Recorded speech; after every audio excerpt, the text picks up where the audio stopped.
Atau jangan-jangan kau... Kelvin menghentikan ucapannya dan ucapan Liora sekaligus. Dia dekatkan bibirnya di telinga Liora, berbisik dengan pelan dengan seringaian tersungging di bibirnya. Kita menikah secepatnya saja. Kau tidak hanya mengurus anak saja, nanti kau juga akan aku ajari untuk membuat anak. Liora terkejut, apalagi pria itu menatapnya dengan seringaian nakal. Hei, apa maksudmu? Teriaknya saat dia berhasil mencerna ucapan Kelvin tadi.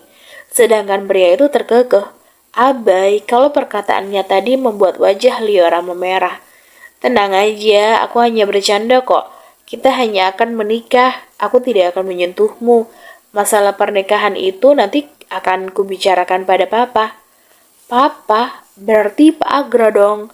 Harus ditaruh di mana mukanya jika tiba-tiba saja dia menjadi istri putranya?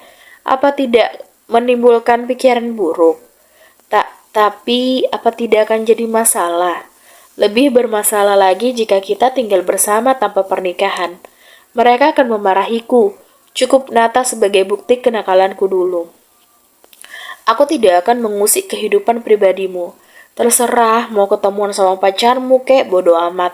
Yang penting jangan sampai ketahuan keluarga kita, jawab Kelvin saat melihat Liora tetap terdiam. Yang penting sekarang tujuanku untuk mencarikan Mama Nata tercapai dan tujuanmu untuk mendapatkan uang dan pekerjaan juga tercapai. Adil kan? Liora mendengus. Bisa-bisanya pria itu berbicara sembarangan. Kelvin menyeringai. Sebelum akhirnya dia beranjak dan kembali masuk ke kamarnya. Liora mendengus kasar. Dasar menyebalkan. Cepat, sedikit kenapa? Dan aja lama sekali. Pantas saja tiap hari terlambat. Liora mendengus kesal. Dari tadi pagi hanya ocehan dari mulut Kelvin yang didengarnya. Iya, sabar sih, kesalnya. Dia mempercepat langkahnya menuruni tangga. Karena tadi malam dia susah tidur, jadi bangunnya ya kesiangan. Hati-hati, jatuh baru tahu rasa. Entah apa maunya pria itu, cepat salah, lambat apalagi. Nata dari meja makan tertawa melihat tingkah mama dan papanya. Calon mama sama papa lucu tukasnya. Wajar aja, selama ini rumahnya tenang-tenang aja. Baru pagi ini ada keributan kecil di pagi hari. Papa berangkat dulu ya sayang, Kelvin mencium pipi putrinya. Iya pak, mama juga ya, jangan nakal. Liora juga turut mencium tepat di mana Kelvin mencium Nata. Nata mengangguk dan tersenyum. Papa nggak nyium mama, tanyanya dengan polos. Mereka saling pandang. Nanti aja ya sayang, kan belum nikah. Jelas Liora sambil tersenyum kikuk. Iya, Nathan nih. Ya udah, mama sama papa berangkat ya. Iya, pa, ma, bye. Nathan melambaikan tangan pada keduanya. Sampai di luar, mereka langsung menaiki mobil tanpa basa-basi.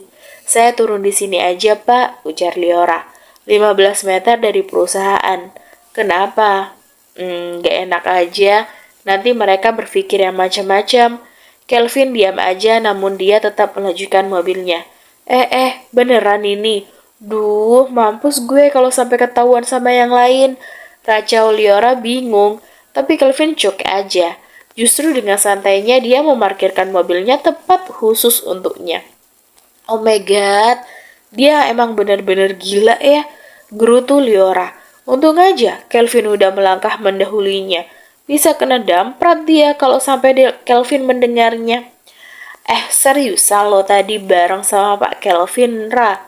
Tiffany memicimkan matanya. Liora meletakkan tasnya di meja. Kebetulan aja tadi papasan di bawah. Nggak enak kan kalau mau mendahului alasannya. Mampus saja. Gue kalau sampai mereka tahu gue sekarang tinggal bareng sama Pak Kelvin. Ringisnya dalam hati. Wajah lo kenapa? Kena semprot lagi? Tiffany heran. Enggak kok, hehehe. Rah, lo nggak suka sama Pak Kelvin kan? Selidik Azura. Ya nggak bakal lah, gila aja gue bisa suka sama bos killer macam dia. Baguslah, rencananya gue mau deketin dia. Liora tersenyum kikuk. Jangan genit dong Ra, gue juga kan mau, sambar Tiffany. Udah deh, kita kan sahabatan. Mari bersaing dengan sehat. Oke deh, tapi lo jangan iri ya kalau ntar gue yang dapetin Pak Kelvin. Pede, pede lo boleh juga, Van. Oke, deal ya. Sip. Liara menggelengkan kepalanya. Kesambet apa sih temen-temennya? Orang killer dan dingin seperti itu diperebutkan. Aduh, capeknya. Liara memijit tengkuknya. Hari ini Kelvin benar-benar membuatnya kerja keras. Menemani rapat yang kemarin ditundalah. Setelah itu meninjau anak cabang di kota sebelah. Pulang dari meninjau, baru juga mau duduk, sudah dipanggil lagi disuruh mengurus laporan. Padahal seharian ini perutnya belum diisi. Apalagi pagi tadi dia belum sempat sarapan gara-gara disuruh cepet-cepet. Jam istirahat tadi dia tidak sempat ke kantin karena dipanggil Kelvin. Dia lirik jam kecil di meja kerjanya. Pukul 14.15 menit. Perutnya terasa makin perih. Pengen beli makanan tapi takut kena semprot oleh Kelvin. Pria itu tadi sudah memperingatkan dirinya untuk tidak kemana-mana. Dia sandarkan dagunya di meja kerjanya, melirik rekan-rekannya yang lain yang terlihat fokus dengan pekerjaannya. Berbeda dengan dirinya, yang fokus meratapi perutnya yang sudah keroncongan. Seorang office boy membawa nampan yang sepertinya itu makanan, melewatinya begitu saja. Refleks pandangannya mengikuti arah langkah OB tadi. Meja ruangannya yang berhadapan langsung dengan pintu ruangan sang presidir membuatnya bisa melihat selintas aktivitas sang presidir saat pria itu membuka tirai jendelanya. Dan dia bisa melihat kalau Kelvin menyuruh OB tadi untuk meletakkan makanan itu di atas mejanya dengan santainya. Gemuruh perutnya makin menjadi-jadi. Dia juga lapar. Enak ya jadi bos. Saat kerja pun dia bisa makan. Ngapain Laura? Tepuk Vino yang membuat Liora terjingkat. Lo Vin, gak apa-apa kok, hehehe. Vino melihat arah pandang Liora bertepatan dengan OB yang keluar dari ruangan itu. Oh itu ternyata. Kenapa Vin? Vino menggaruk tengkuknya. Lo, lo nanti mal. Tunggu bentar Vin. Liora meraih teleponnya dan yang berbunyi. Iya, bagaimana Pak? Baiklah, saya akan ke sana sekarang. Liora meletakkan kembali teleponnya. Sorry ya Vin, gue dipanggil sama Pak Kelvin nih. Gue ke ruangannya dulu ya. Vino mengangguk. Ia pandangi Garis yang melangkah ke ruangan presidir mereka. Menghela nafas berat lalu dia kembali ke meja kerjanya. Tok tok tok, masuk. Liora membuka pintu dengan hati-hati. Kelvin sedang fokus memeriksa berkasnya. Maaf Pak, ada yang bisa saya kerjakan? Kelvin mengangkat kepalanya dan meletakkan berkasnya tadi di atas meja. Tuh, makan. Maksudnya Pak? Apa makan saja perlu dijelaskan? Bodoh sekali. Maksud saya bukan begitu, tapi OB tadi salah memberikan makanan, bukan selera saya itu. Liora masih diam. Dia bingung, tentu saja. Dia kira dia dipanggil karena ada pekerjaan penting. Tapi dia malah disuruh makan. Kelvin meraih remote-nya dan menutup tirai otomatis. Kenapa masih diam? Tatapnya saat dilihatnya Liora tetap dalam posisinya. Sedang sang gadis menunduk bingung. Dengan gerakan cepat, Kelvin bangkit dari duduknya tidak sabar. Kelvin menarik tangan Liora dan mendudukkan gadis itu di sofa, membuat gadis itu tersentak kaget. Kelvin bersidekap menatapnya dengan dingin. Masih perlu diajari makan kah? Atau perlu saya suapi? Ujarnya dengan datar. Tidak Pak, saya bisa sendiri. Cepat makan, saya tidak mau uangku terbuang sia-sia. Baiklah, daripada kena semprot lagi, Liora meraih piring dan mengisinya dengan makanan yang terlihat menggoda itu. Sebenarnya dia sangat pengen, tapi gengsi dong. Ditambah perutnya yang konser sejak tadi. Sayang dong kalau makanan seenak ini berakhir di tong sampah. Ada-ada saja memang bosnya ini. Beli makanan tapi malah tidak dimakan. Kelvin tersenyum tipis, lalu kembali ke pekerjaannya.